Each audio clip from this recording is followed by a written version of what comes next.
Yo yo yo! As promised, here's a video detailing all the concepts that I needed to master to get to Challenger. I tried to make it as digestible as possible, hopefully it will be of use. With that being said, let's get into it. I listed the concepts that I plan on talking about in a chronological order in terms of when you would need them in a game. First come the stuff that comes before the game even starts, such as mentality and champions select stuff. Then early game, mid game and late game concepts in that order. While I am making the video, after I explained each concept, I will rank them in terms of how important I think each are. And by the end of the video, we will have an importance tier list that you can use to focus on what's most important for you.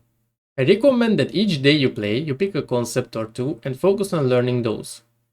Do this until they become habits. From time to time, revisit each to see if you've mastered them completely or if they need a refresher. First of all, belief. You have to believe that you can get high low. Don't look for excuses. You have to believe that you can make it. I got Challenger at 29 years of age, in my 15th year of playing League. If I can, you can too.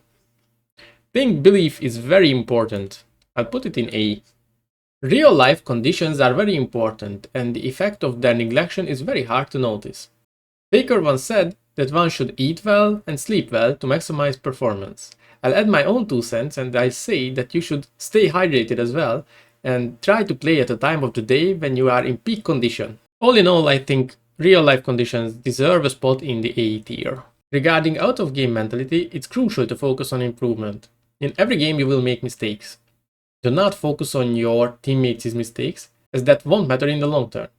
Between games, I use outplayed to look back on clips of high impact, like my deaths, and doing so gives my brain more information from which it can subconsciously learn. Try to look at wins from the angle of them giving you fewer opportunities to learn, and you will view losses in a better light as well.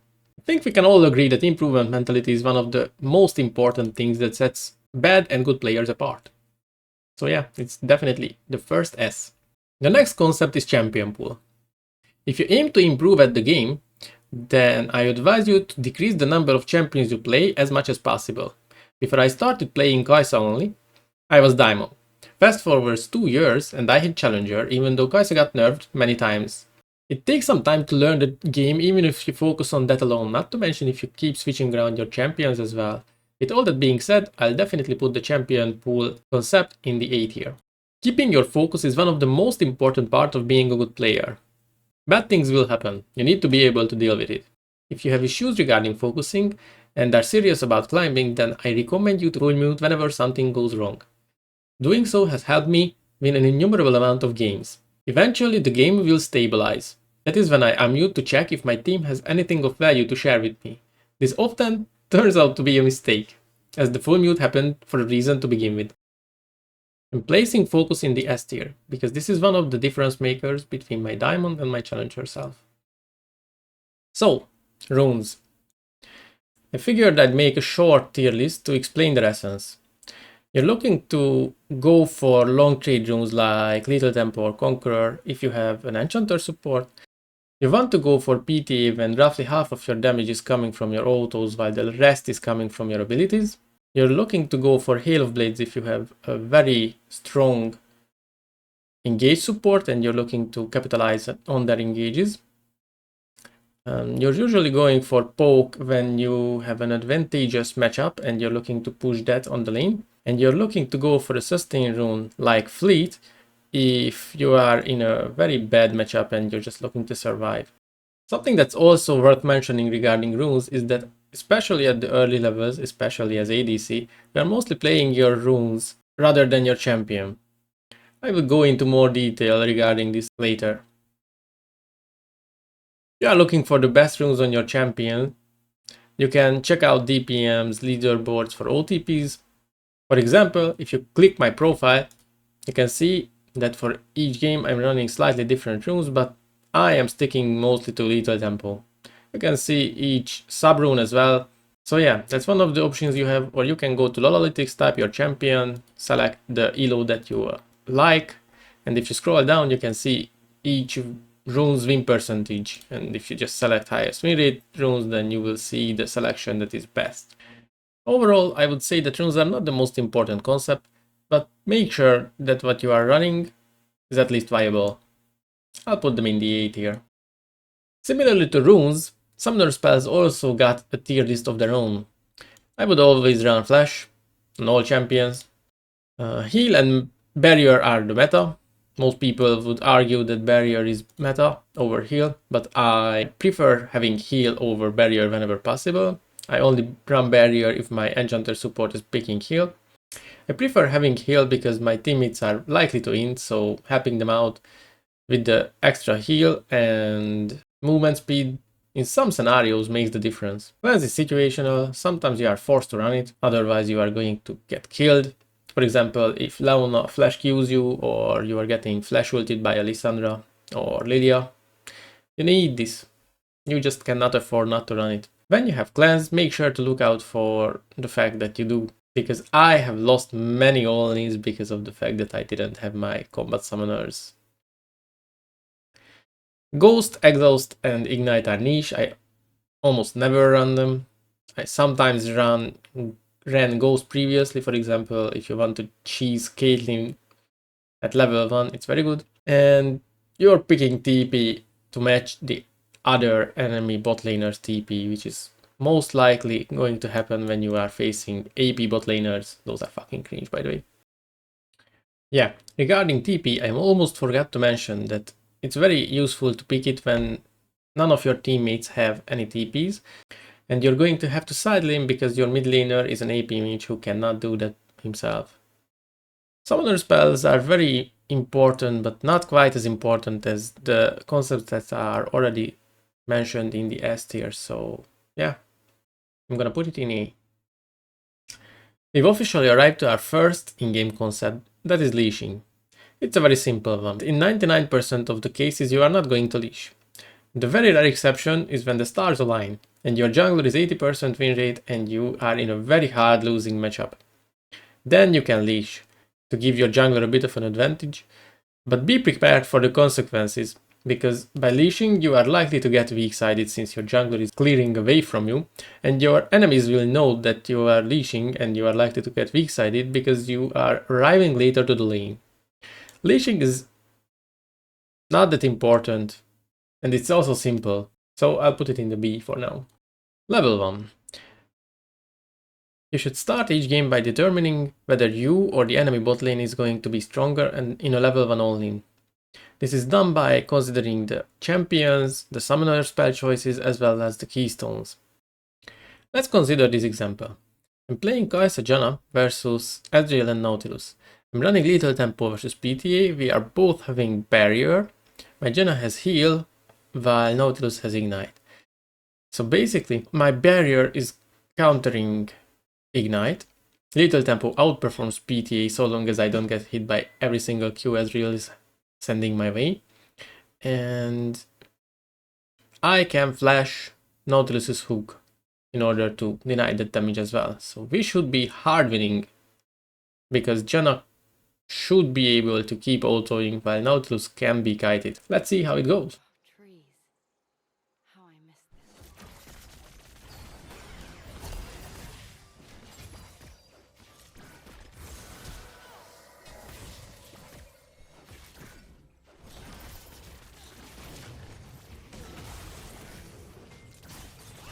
Fucking A, dude. Fucking Evelyn! So yeah, as you can see, I didn't flash the hook, and even still, we still won it. But then Evelyn came, so that is a very good lesson to learn from all of that. If you are doing this 3-bush cheese, then be ready that the enemy jungler can come. One more example. I'm playing Kaisa versus Misfortune Poppy. We just definitely hard win this. It doesn't matter what they do, because Lulu's damage is very high, level 1. I have Lethal Tempo, they have First Strike. We have Heal. So the only scenario in which we could lose is they are igniting my heal and proccing every single ability that they can. So if they are stunning me next to a wall, proccing First Strike, auto queuing me as Misfortune, and my Lulu is AFK. Let's see how it goes.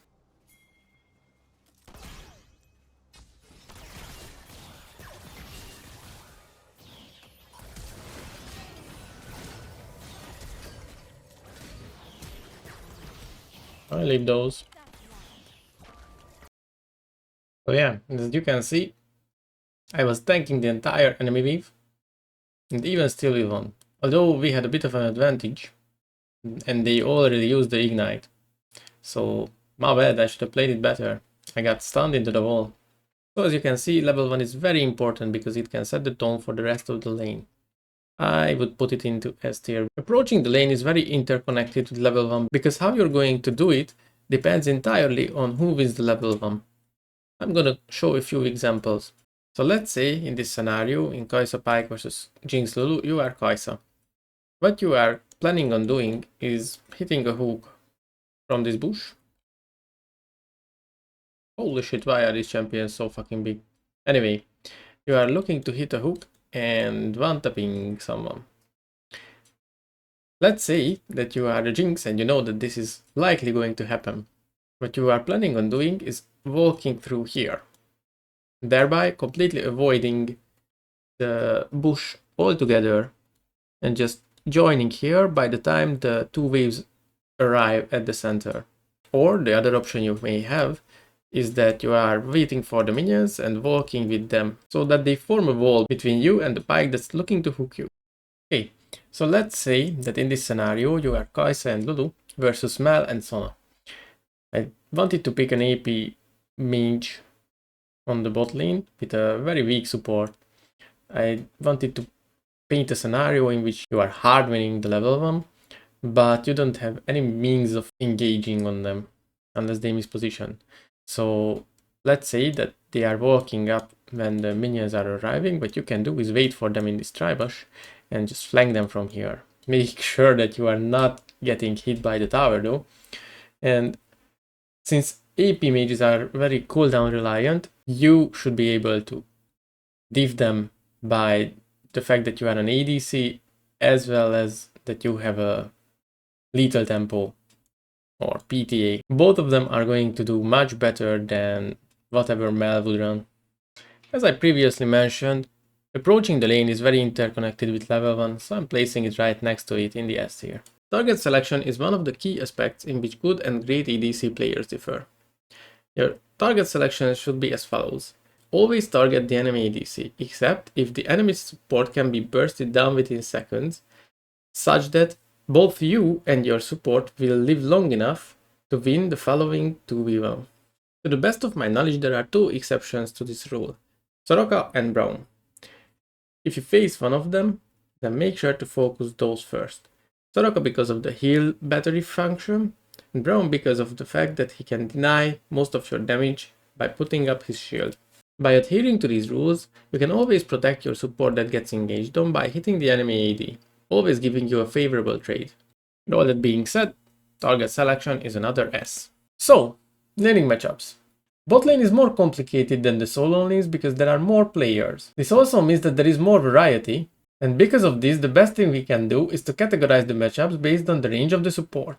The three matchups that exist are ranged versus ranged, melee versus melee, and ranged versus melee. In range versus range matchup, the duo who have better wave clear will have an easier time. This is because ranged champions are not great at all-ins, but in exchange, they are better at poking.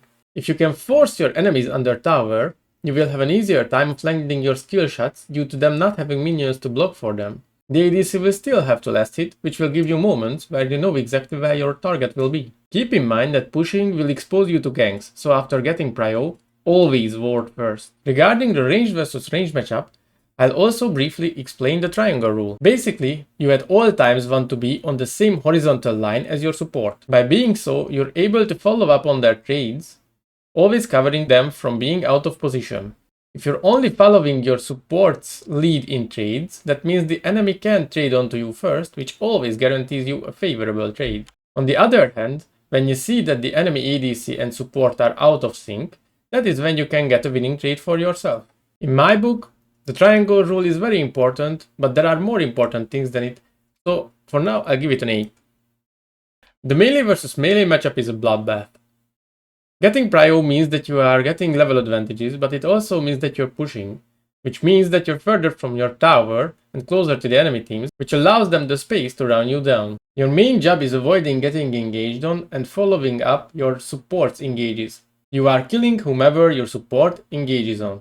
If your support is the one that gets engaged on, you focus the enemy ADC. In some situations, the enemy support might change its focus to you after you started all-inning the enemy ADC. In this scenario, unless you are certain that you can dive and kill the enemy ADC and live, play front to back, which means kiting back the enemy support and taking the free damage on them. In the ranged versus melee matchup, the side with the ranged support should get the push due to the support's range advantage. Let's say that you're on the range side. Your main objective is poking down the enemy duo so that if they all in, they can't win.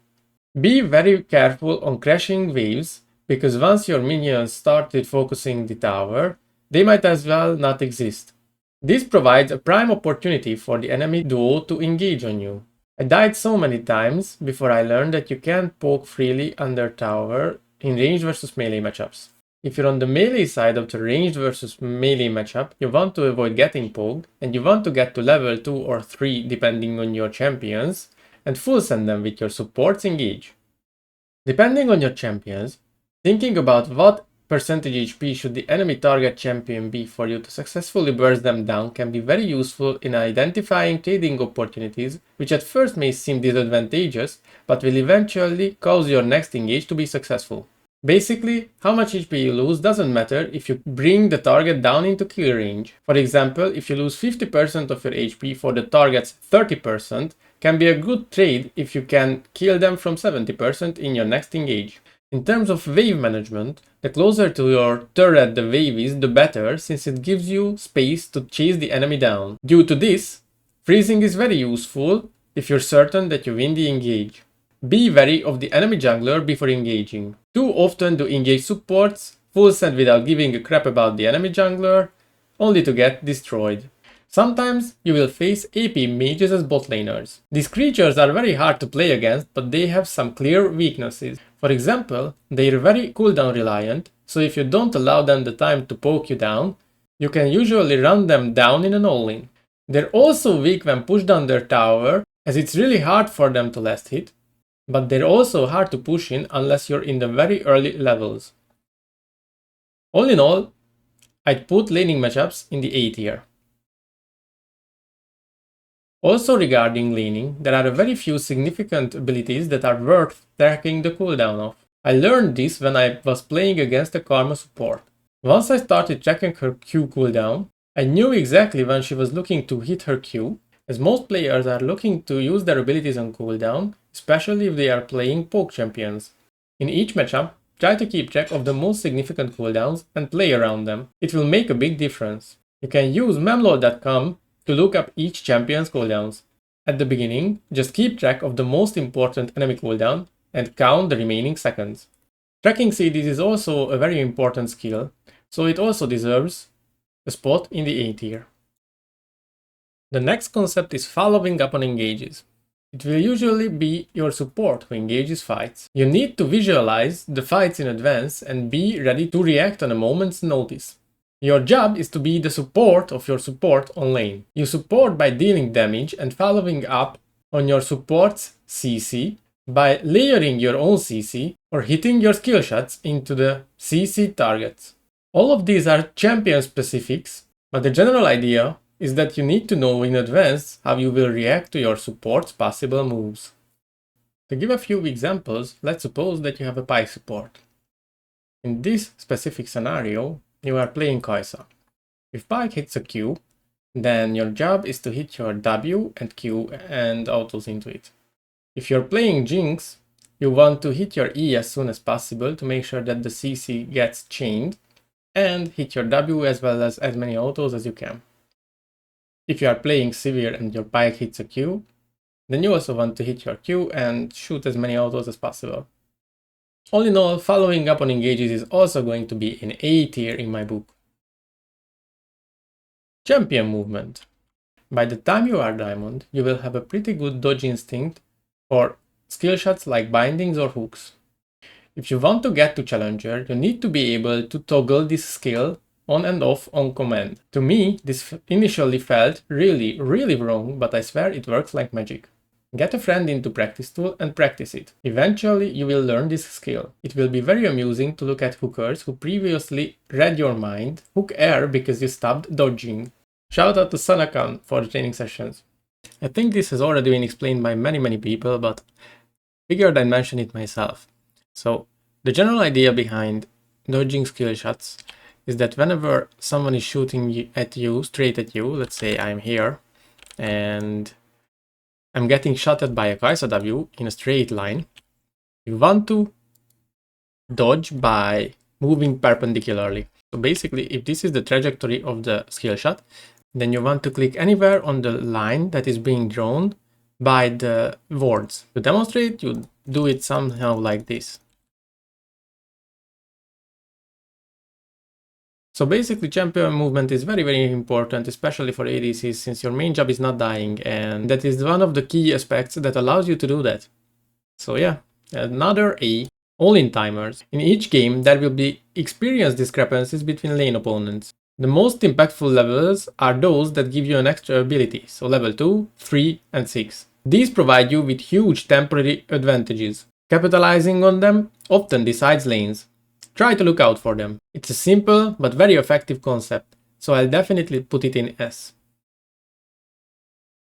Priority. Your job as an ADC is to get priority whenever possible. You do this by pushing the wave faster than the enemy ADC. By getting Prio, you're essentially seizing the enemy ADC, which then gives your team a temporary number advantage on the map. This temporary number advantage can be used to get vision, which translates into safety, which can be used to get a pick or an objective. Who gets Prio depends on who has better wave clear and who got to the wave first. Priority is one of the most important concepts as an ADC. I'll put it in the S tier. Wave management is one of the hardest concepts to master. I present you a very simple rule. Slow push or match your opponent's pushing rate unless you have something to do on the map. Things to do include wanting to reset or joining your team in an objective or a skirmish. Wave management is another easy S for me. Now you might ask, but when do I freeze? The answer is simple. You freeze if you are significantly stronger than your opponent, to the point where the extra minions that they have that you need to freeze do not matter regarding the all-in's outcome. Freezing is especially good to do if you have an engaged support. Freezing can help you tremendously if used correctly and at the right time. It can also do you much harm if you use it incorrectly. Do take note of that freezing essentially freezes you as well, since while you are doing it, you can't move on the map to help your team. Basically, you can get away without knowing freezing for quite a while, so I'll put it in the B tier. Recall timers. Depending on who gets priority on the lane, that side decides when recalls are made. During laning phase, except for the first 4 waves, every third wave has a cannon minion. If you want to back while minimizing your losses, you want to push the second non-cannon minion wave and back while the next cannon wave is on the way to the lane. The faster you push and back, the less CS you lose. Not following this rule is one of the main reasons why lower elo players have less CS per main. That being said, if you don't have the prio, just match your opponent's recall timer after you've taken the wave that they just pushed. This way, you'll avoid overextending and being forced to stay with lots of unspent gold. Recall timers are also a very important concept for ADCs, since most of your damage relies on your consistent farming. It's an A. Jungle tracking. Think of the enemy jungler as you would think of an Evelynn. She's always there, except if you see her somewhere else. If you only engage if you know of all enemy champions' position, then you can never get surprised. If the enemy bot laners are suddenly aggressive for some reason, that indicates that they have backup. Red IRL often notices these sudden behavior changes. To give a tip regarding jungle tracking, it's useful to know that a full clear is usually finished at about the 3-minute mark. So if you make sure to ward at 3 minutes, you should be safe most of the time. If you need a vague idea of where the enemy jungler's position could be, take a look at your own jungler's position. The enemy jungler is likely to be around your own jungler or on the opposite side of the map from them. Knowing where the enemy jungler starts their clear gives you very important information about their position for the next few minutes. Jungle tracking is very important. I'll easily put it in the S tier. The do not interact rule. Shout out to Saber for this one. This one helped me big time during my struggles during the new season. Very simply explained, throughout the game there will be times where the enemy mid laner, jungler or top laner will be on your screen while yours isn't. Whenever this happens, do not interact with them. Wasting their time is useful enough in and of itself. Your job is to farm until your big spike, which is usually 3 items, and to avoid accelerating the enemy solo laners or junglers. If your team is also there, however, feel free to help them. Let me emphasize that until I incorporated this playstyle into my own, I struggled a lot. So, big thanks to Saber again. You can find the link to Saber's video in the description. Playing Weakside. Since the start of season 15, or maybe even earlier, almost everyone always prioritizes grabs over drakes, which means that at the 6-minute mark, supports usually leave bot lane and the ADCs are promoted to top laners, isolated from all action, hoping to flip the better team. The second round of grabs go differently, however. I, as a Kaisa player, am looking to kill my lane opponent with my ult if the stars align, and they often do. I thought a lot about how ADCs could influence the grab fights and not be forced to be part of a flip, but what I learned is that you should just focus on yourself and later opportunities will come your way. It isn't the ADC's job to force things, but to support the team with consistent damage. Weakside is an easy S in my books. 1v2 is quite interconnected with playing Weakside, similarly to approaching the lane and level 1. It's probably obvious, but this is because you can only be 1v2 if you are getting weak-sided even by your support. There could be cases in which your support roams to secure an objective. In this case, you are weak-sided. That means that it's up to your team to win on the other side of the map, while your job is not to lose on yours. It's fine to allow damage on your tower and giving up CS, but try to get experience from minions if possible. If you also don't see the enemy jungler or mid laner on the map, that's a clue to abandon your tower. Otherwise, you risk getting dove and losing everything you'd lose anyway, plus more. If you're certain that you are in a 1v2, value your HP over everything else. It's often useful to give some space to your enemy and wait for your next wave's arrival before walking up to your tower. This is because the arriving minion wave may block skill shots that otherwise could mean your certain death. Since 1v2 is interconnected with playing Weakside, it's going right next to it in the S tier. Swapping lanes. Now I'm not talking about the competitive ones. In solo queue there might be scenarios in which you should be going to the mid lane instead of the bot lane, because your mid laner might be in a position to take the bot wave after a gank, for example, and mid is up for grabs. Make sure to take the CS that isn't easy for anyone else to get, to minimize your team's losses. After the lanes are stabilized, you can swap back on any wave. Swapping lane is very good. It's simple to do, but it's not quite as important as the rest of the concepts, so I'll put it in B, but it's very useful still. Our next concept is tracking global cooldowns. If you're versus a Nocturne, a Talia, or Shen, or the likes, I have found that keeping track of their ultimate cooldowns is very useful for knowing whether you can step outside of your tower or not. I've already mentioned it, but there's a website called memlol.com, I'll put it in the description, that I often use to check champions' cooldowns. I type a dot in chat so that I know the exact time of the ability's usage, and then I try to calculate the cooldown based on their ability haste and whether they have ultimate hunter or not. If they have any haste, just subtract the third of the base cooldown and you should be golden. In the niche cases when you are getting camped by the Nocturne, for example, tracking global CDs is a must. It's an S. And just like that, we've already arrived to our first non-laning phase concept, that is taking turns.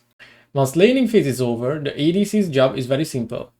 You go to mid lane, clear the wave, and don't die. So long as this is done every 30 seconds, your job is done. If your mid laner doesn't go to side lane, even after asking, then take the remaining lane. In many cases, you won't be able to side lane versus side laners like Yone or Sylas, for example, so try to communicate this with your team. In any case, make sure that you get a lane. Think of League as a turn-based game. Once you've taken the mid wave, you get a turn to do something else. You are doing this to make sure that you are steadily scaling, as well as to defend the mid tower, which is very important. This is where many ADCs are clueless on how to play the game and might feel that they're at the mercy of their team, since their job is to follow the team and help them win fights by dealing damage. While all of this is true, you don't have to give up control. I'll show you how. But first, let's rate taking turns. Taking turns is crucial for an ADC. You need to take the wave every 30 seconds. It's an S. So, how do we gain control as an ADC in the mid game? We do it by getting Prio. Whether you can be proactive or you have to be reactive depends on who has mid lane priority. If you have Prio, you can use the remaining time until the next wave arrives that you will have to last hit to help your support with placing wards around upcoming objectives such as Drakes, Herald or Baron. I'm excluding Atacam because it's on one of the side lanes and mid lane is too far from influencing its vision setup. Using Prio for vision is goated. Another S. Participating in objectives. As a general rule, I'd say that until you hit Master, make sure that mid lane is pushed out before joining any team fights that your team might be taking around the objectives. If you neglect this point and lose the team fight, then the enemy will have a much easier time of pushing your tower and denying you minions. It means that their wins will be bigger, which is something we want to avoid at all costs. You will probably often get blamed for not being there on time if you adhere to this rule. It's okay though, since you're not here to please your random noob teammates, but to climb past them. Participating in objectives is an A in my book. As I said, these guidings work as general rules for lower elo, but to every rule there will be exceptions. Once you're higher elo, try experimenting with every rule I mention. First, you have to learn the rules to know when you can get away with breaking them. By trying out different things and inting sometimes, you'll gain experience that will guide your decision making in the future. You get better by periodically questioning everything you know to be true and making sure that they still hold true, or if it's time to rethink that particular aspect of lane. Knowing when to break the rules is quite important. I will put it in the A tier. Not protecting your vision is one of the most infuriating things I frequently encounter while playing League. People, even in high elo, often do not protect their wards. You snowball the game by getting vision and then waiting for the enemy team to inevitably face check your warded bushes. They have no choice, they have to get vision if an objective is coming up. If they come, you get free kills and get an objective. If they don't, you still get a free objective. Spoilers, in solo queue, people are going to mindlessly run it down if an objective is coming up.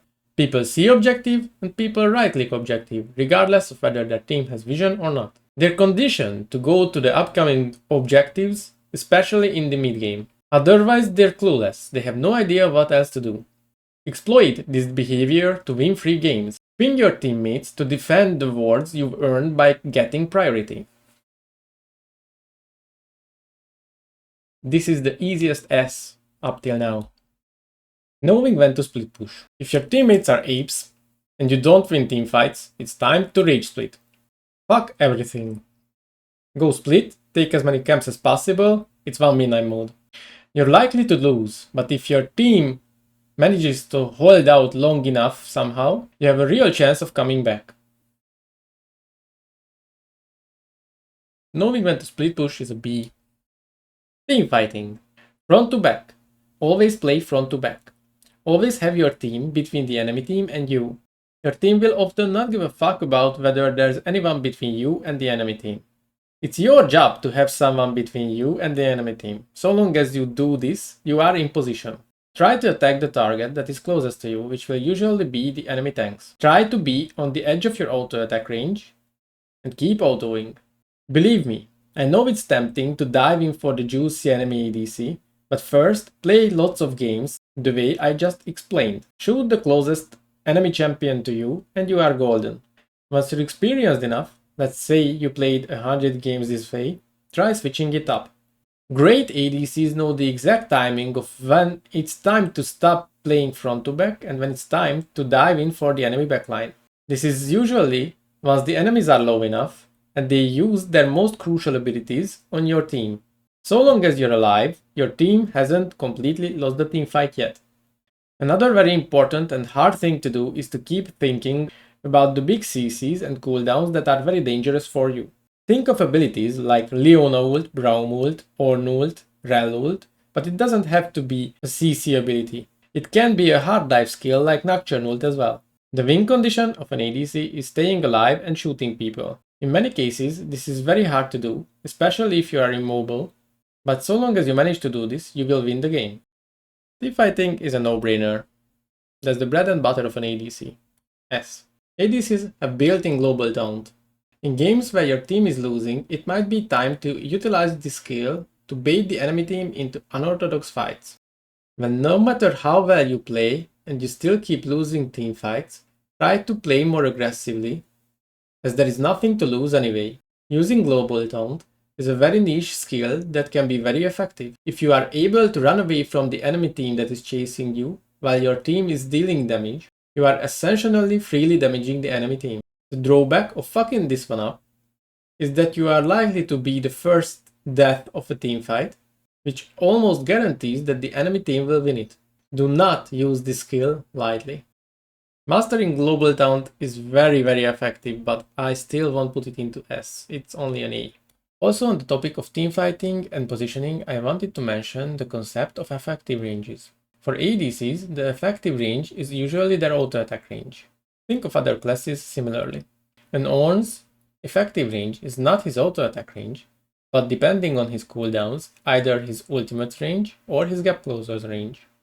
A pre-6 Leona's range depends on her E cooldown. If her E is up, then her E ability's max range is her effective range. Depending on flash, you should calculate that as well. If you will eventually be able to account for all the most threatening enemy abilities as well as their champions' flash cooldowns and position accordingly, in theory you will become nigh unkillable. Accounting for effective ranges is an S in my book. Also on the topic of positioning, I wanted to mention the importance of thinking about terrain. Standing next to walls is often a mistake as an ADC. You have less space to move according to the ever-changing circumstances. It's harder to dodge skill shots, and for many abilities is the condition for CCing. Think of Kiana ult or Bard Q for example. Regarding Atacam, I learned early that most of the time you want to approach the fight from the bot or top lane, depending on where it spawns of course, instead of approaching from the tri-bushes. By doing so, you will have lots of space to work with. Just another thing to have in the back of your mind. Thinking about terrain is at least an A, if not an S, but let's lowball it. I figured I'd add a general macro guide so you might have an idea of what to look for next at each stage of the game. If your team prioritizes dragons over grubs, then getting Prio before joining them is the best thing you can do. Things get a lot more exciting when you get swapped to the mid lane. The general idea is getting priority, then turning that into vision. Turning vision into kills or objectives like drakes or barons, then turning the buffs they give into towers, inhibitors, and eventually the nexus. There will be periods in which there are no upcoming objectives for a while. If this happens and you are ahead, think of the enemy jungle camps as mini objectives. The point of macro is to methodically disassemble the enemy resources and base step by step. Macro is goated. Learn it. Knowing when to trade or give up objectives. I have already talked about what to do when you have priority and an already well set up objective, but it's also important to know when you should give up an objective. Let's say your team is behind, hasn't managed to set up an objective, and the enemy team has already done their homework. It's very likely that pushing lanes and not face checking the enemy team is going to result in a much better outcome for your team. This is especially useful if you are behind on members and your team is not in a position to contest bottom. Pushing any waves for free is going to mean denying the enemy from buffing that wave, minimizing their advantage as much as possible. Especially in the late game and depending on your team, it's possible to take bottom while the enemy team is taking Drake if you do not hesitate in calling it. Usually the enemy team won't even think about the possibility or will be too late already even if they realize what's going on. Knowing when to give up objectives is very important. An easy S. To minimize the number of free kills your team gives up by overextension, as well as to spot free kills on the enemy team, let me introduce you to the concept of tempo lines. Shout out to Coach Rogue by the way. is the one I learned from about this magical way of identifying overextension. Simply put, you should always imagine a straight line between the 3 lanes depending on how far up a champion is on one of the lanes. To demonstrate, let's see Warwick's tempo line. It would look something like this. Victor's tempo line will look something like this. Jinx and Heimer's would look something like this. And Echo's would look something like this. If someone is closer to the enemy nexus than the rest of their team, it means that they are out of position. This is true because if the enemy team sends multiple champions to kill them, it will likely result in a free kill, since allied teammates are too far from the enemy base to use their temporary number advantage to get a free tower. There are exceptions to this rule. For example, if Dragon or Baron is up on the other side of the map, but even then the tempo lines will tell you if you are overextended or not. If you see that your teammates are too far up compared to the rest, ping them danger or fall back a few times and hope that they will listen. Any deaths you prevent like this will mean massive advantages. Conversely, you can use the same idea to catch enemies, but I think everyone intuitively already does this, which is why this works defensively all the more so. Let's see our example. Let's see that you are playing Jinx here. I would definitely be pinging Warwick back if the Baron is not up right now. Tempo lines definitely deserve a spot in the A tier. Coach Rogue's video will be in the description. Check it out for a more thorough explanation. With that, we've arrived to the end of this video. I think it's fair to say that I held up my part of the trade offer, so it's your turn now. All I ask is that if I manage to help you, you help me by sending this video to whomever might be interested in its contents. If you have any questions, write a comment and I promise I'll answer it as best as I can. If you're interested in seeing all of the concepts being applied in practice, check out my streams. If you're interested in evolving together, join my Discord server to talk with me and my dear void creatures. Now get the fuck out of here. Peace.